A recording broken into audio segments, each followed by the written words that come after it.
Hello everybody, welcome to Wine World TV, the best wine show anywhere. I'm your host, Mark Fusco. Now before we get started, make sure you're smashing that like button and subscribing to the channel. Every like and subscription really helps build the channel. So I'm up here in Austin. We're outside, it's gonna be a little windy, so you might hear a little, coming from the wind. But I'm with Sergio Germano. Yeah, all right. He's the president of the consortium for the Barolo Barbaresco Alba, Langhe, Dogliani. Just what he said, exactly. And for those of you who are Italian, yes, my last name is actually Fusco, but we changed the pronunciation. We moved over here. Half the people with my last name say Fusco, and the other half say Fusco. There's your trivia for that. So Sergio, you're here in town promoting the Langhe area. Yes. And so Barolo Barbaresco and Barbaresco. As I told, Consorzio represent 9 different appellations. Yeah. Barolo Barbaresco Alba, Dolcetto d'Alba, Barbera d'Alba, Nebbiolo d'Alba, Langhe, Langhe Nebbiolo, Langhe Dolcetto, Langhe Barbera, Dogliani, Diano d'Alba, and Pelaverga di Verduno. Okay. These are different. Pelaverga is the smallest one appellation just from the Verduno village. Barolo and Barbaresco are the 2 mostly popular wines from Piedmont, or 2 of the mostly popular wines from Italy.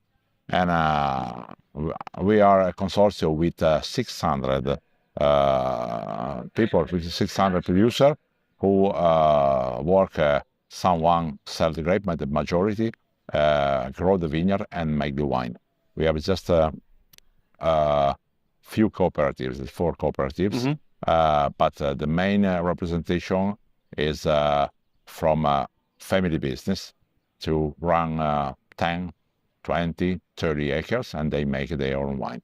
This is the situation, and this event in Austin is what we like to continue in our goal to the consortium to do a representation and a promotion of our appellation. And US is one of the most important markets. The reason why we continue to do this kind. And Austin is our first time, and we had a fantastic impression because we had a lot of visitors from the trade, very knowledgeable, very, very passionate. Yeah. So last month you did like a kind of like a road show of sorts. You did some master classes in a few cities. Where did you go? The event is made in 2 parts. The main event is today because here in the branch pavilion is 150 producer all together with Barolo and Barbaresco producer show personally their wine. But to prepare this, we did 6 different the road show with 6 different masterclass made with our teacher to talk about geology, viticulture, winemaking, and character of the mostly important grape is Nebbiolo grape. And this we made in Austin, Houston, Dallas, San Antonio, Phoenix, and Denver. 6 different masterclass, and after we we met almost 200 people, all professional, all trade. They come today for the main event with many other colleagues.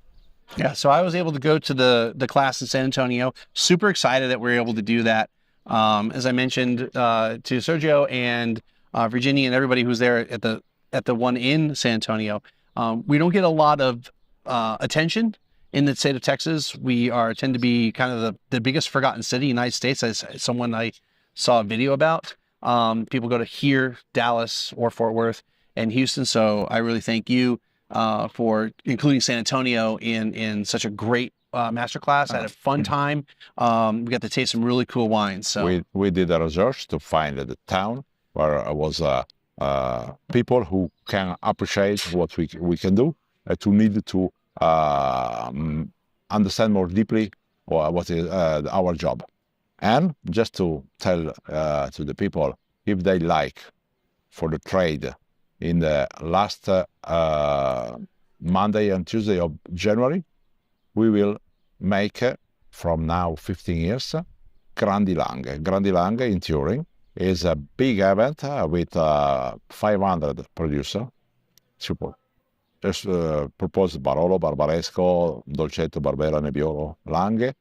And it is inside of Piedmont, the important event, because we come here to show, to promote our region, our wine, our appellation, but is also an excuse, an occasion to invite all of the people, the trade, to come in Grandi Langhe in the end of January, because it's an event to grow up more and more. Nice. So, so you had the class. You had what you did earlier today was not a replication of what I saw or what I attended in San Antonio, or is it the same? Or is it a different type of training or class? No, the class is the same everywhere. Okay. It's one teacher with different wine, because we like to show the wine of every producer. But the format is the same. Okay. The terroir, viticulture, geology, and winemaking and character of wines. Well, I can say that, the one I attended in San Antonio, very informative. You can't know everything about everything, so it was, I really appreciated being able to attend that class. And then we had the wines we were tasting throughout the class. And then afterwards we were able to kind of enjoy those wines, and there was some food for us. So I really appreciate that too. But then you have, like I said, 150 producers here. Yeah. Okay. And the trade tasting just finished up. So I'm here in between the tastings. You're going to do a public tasting tonight, correct? Is in 1 hour. Yeah. We have almost 500 consumer registered who pay good amounts of money to come, because it's an opportunity to taste 300 wine, because every producer have show 2 wines of each. It's 300 wine available to be tasted. I think it's a good opportunity. Okay.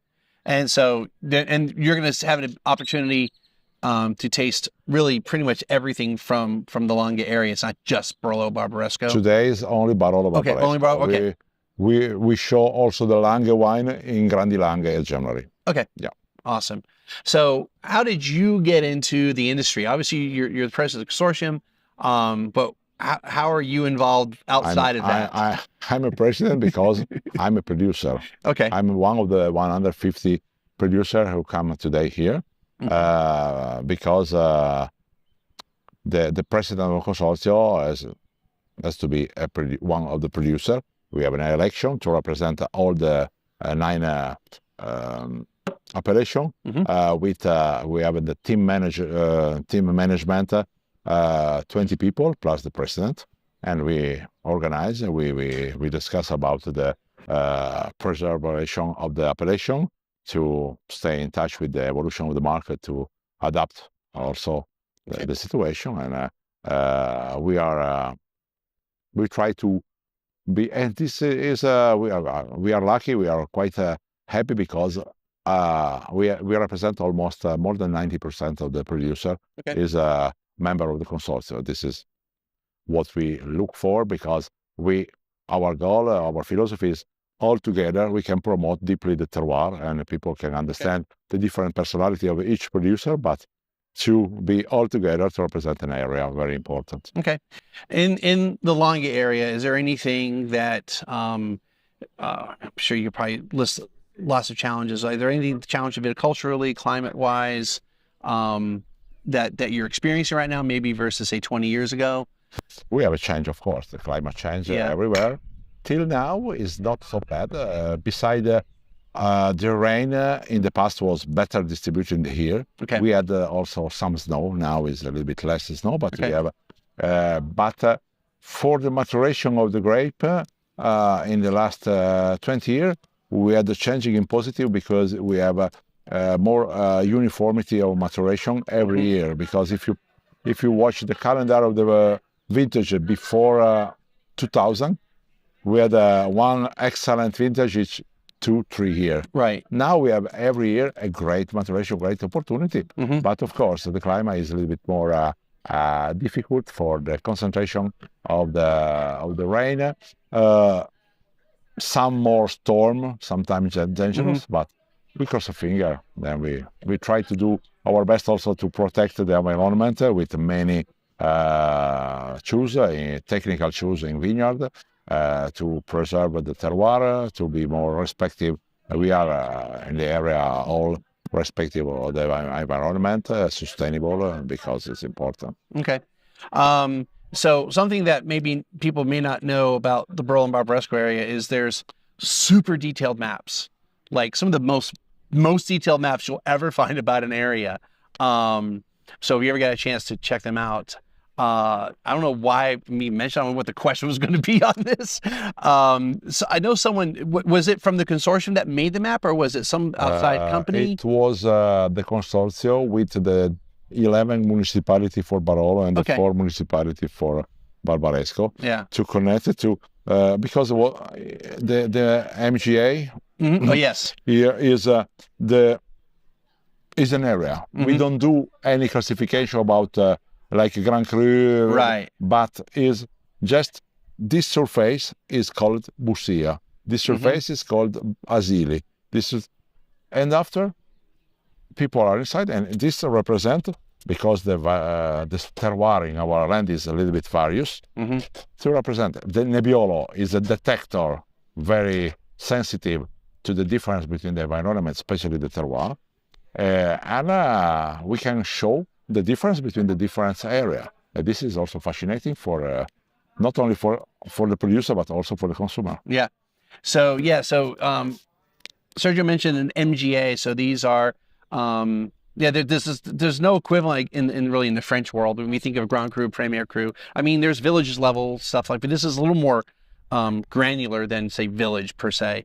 But it is something that's very important into how you view where the wine's coming from, not just it's coming from Barolo or Barbaresco, or just like it's near a town. You're getting a lot more specific area. And like other appellation systems, when you get more specific, you tend to get a higher quality level because you're really zoning in on one area. And like I said, I probably have some images of maps already, but those maps are really incredible. Yeah. So yeah. What else should we, I know you have the event here. Was there anything about the event that you already that you saw that you were really happy with? I feel a lot of satisfaction from the producer, because the answer of the people from Texas and also Colorado was really, really good. We had almost 400 people from the trade coming from 10 o'clock this morning till 3 o'clock this afternoon. Yeah. And after we will wait for the consumer in the next hour, next 3 hours. But the producer are really satisfied for the knowledgeability of the people and for the curiosity, and because it's a market with a great opportunity. And the reason why after that we expect a lot of visitors in Piedmont. Okay. So. Of the producers that are here, are most of them available in the United States? Are there some that just don't really have any representation here? In the United States, yes, but not everyone.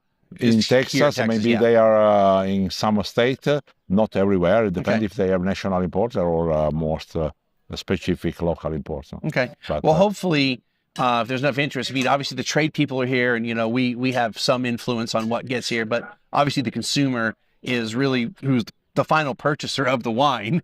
I can love a wine, but if I can't convince someone to buy the wine, it's a little more difficult. But hopefully on the consumer side, we can, if anything that's not in Texas, hopefully we can generate some interest and get some representation here. Yeah, we hope after this event, some producers have more opportunity to sell the wine also in Texas, because I think it's good for both, for the producer, also for the consumer. Yeah, absolutely. Sergio, anything we need to cover that we haven't already covered? I know you have stuff you got to get done. I mean, we can chat for as long as you like. But is there anything more that we need to discuss here about the event? We say a lot of concept. Yeah. But and mainly we would like to remember the people. We are in a small area in south of Piedmont, in Langhe, where the unicity of the products is very, very particular, and it is a good combination between obviously wine and fantastic food originally from our area, and is a good opportunity for the people to come and to enjoy our wine food, our welcome, but also to understand more deeply what we make, and maybe they can remember more. Otherwise, we are glad to come back to show again our wine in here because we like really much. And just for those of you who maybe have not really had any Barbaresco or Barolo, one thing that you may want to look at is Langhe Nebbiolo. It's a great kind of, to me personally, a kind of an entry level to what the Nebbiolo grape is like. It tends to be an easier drinking wine, maybe not as tannic. It doesn't mean you can't have elevated tannins with it, whereas Barolo and Barbaresco tends to be more elevated with the tannin. But it's kind of just like a great way to introduce yourself to the grape. And it tends to be a more reasonably priced, you know, more friendly priced wine, though there are some Nebbiolo, you know, Langhe Nebbiolos that, you know, are not inexpensive, you know, but there are some really great quality across the board. And then and when you get to the Barolo Barbaresco, like it, Thank you to say that, because Nebbiolo is very particular grape variety, and in the perception of many people is a great variety to make aged wine, because Barolo is minimum to be aged 3 years and 3 months, and Barbaresco 2 years and 3 months after the harvest. And Barbaresco minimum 1 year in oak, Barolo minimum 18 months in oak. And that's supposed to be a wine with power, tanning, and complexity. But the same grape variety, Nebbiolo, can make also Langhe Nebbiolo without a protocol so strict. We can harvest in September, October, and we can sell the wine in March, April. We don't have restriction about, and we can do also winemaking sometime to have a wine more approachable, more round, more, we can say everyday wine. Yeah. This is a good wine to introduce, to teach the virgin palate of the Nebbiolo grape to start to understand. And it is an explosion of flower and red fruit. And Langhe Nebbiolo, thank you for talk about it.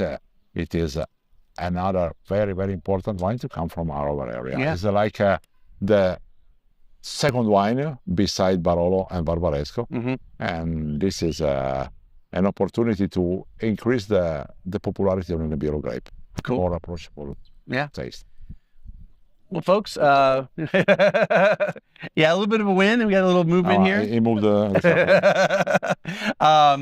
gonna wrap this up. I'm looking forward to checking out as many of the wines as I can tonight. And spit. I do have to drive back home. I'm not, even if I was spending the night, spit. This is very key when you do things like this. If you are attending a public event with 100+ wines, 300 wines, it's a marathon.